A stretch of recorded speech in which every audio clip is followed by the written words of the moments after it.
大家好，我是乐乐妈。包菜的上桌率特别高，也有很多朋友会做有关于包菜的美食，比如说手撕包菜等等。但您真的会炒包菜吗？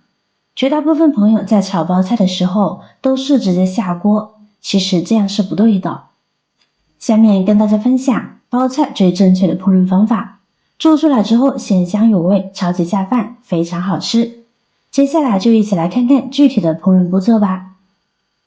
将准备好的包菜取出来，如果包菜外面有烂叶或者是不好的叶子的话，就需要先将最外面的叶子全部去掉，再将其对半切开，然后把中间的叶心去掉。买包菜和买水果不同，购买包菜的时候呢，可以用手掂量一下，分量越轻的包菜吃起来越脆越好吃，所以购买的时候呢，一定要注意捡着轻的买。接下来准备一个大盆，一层层把包菜取下来，然后每一片叶子都撕成2厘米左右的不规则图形大小。用手去撕包菜，并不是用刀去切，看上去两种做法差不多，但实际上做出来口感却大相径庭。因为手撕的包菜，它的边缘纹理是不规则的，而刀切的非常整齐，所以手撕的包菜呢，会更容易吸收料汁的味道。吸收的料汁也更多，所以做出来口感当然会更好。而刀切的吸收料汁面积呢就会少一些，所以做出来的口感呢也就会差一些。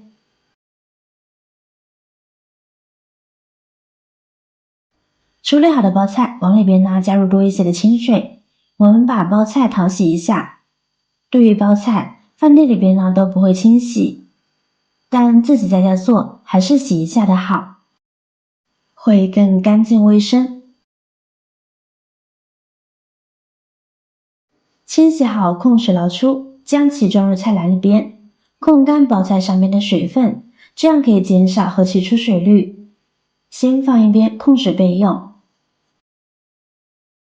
控水的时间，我们准备几瓣大蒜，将其拍一拍，再剁一剁，剁成碎小一些的蒜末，味道呢会更浓香。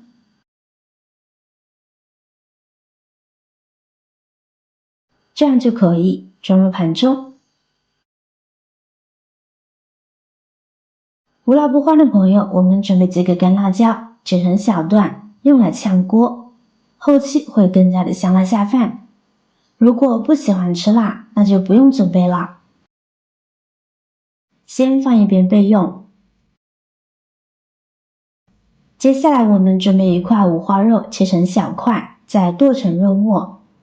亲爱的朋友们，制作视频不易，您的每一个留言和每一个点赞、关注都是我前进的动力。如果觉得我的视频对您有帮助的话，请您给我点个赞吧，感谢您的支持。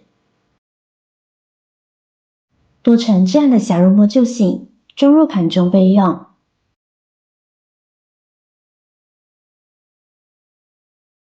接下来的一个小窍门就是提前调制调味料，在碗中加入1勺的食盐，少许的白糖提味，再加入少许的鸡精，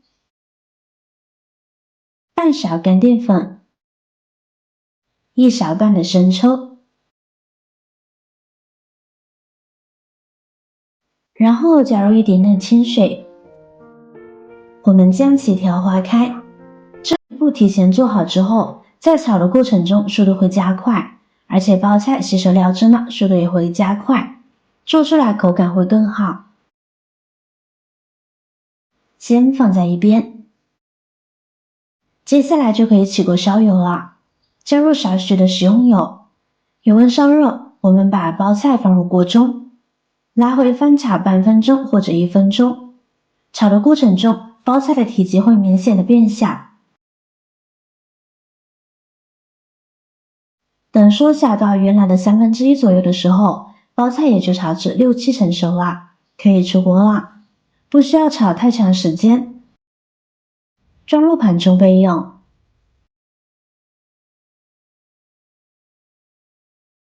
再次起锅烧油，这会儿我们放入猪油，因为猪油具有更好的包裹性，它能减少包菜中水分的挥发，从而使炒熟的包菜吃着更脆爽入味。把油温烧到七成热时，把蒜末、干辣椒放入到锅中爆香。炒香后，我们把肉末放进来，继续煸炒，把肉末翻炒至变色。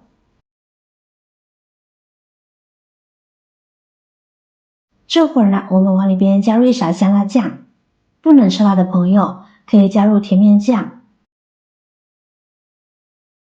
炒出酱香味后，接着再放入包菜，调味料汁也加进来了。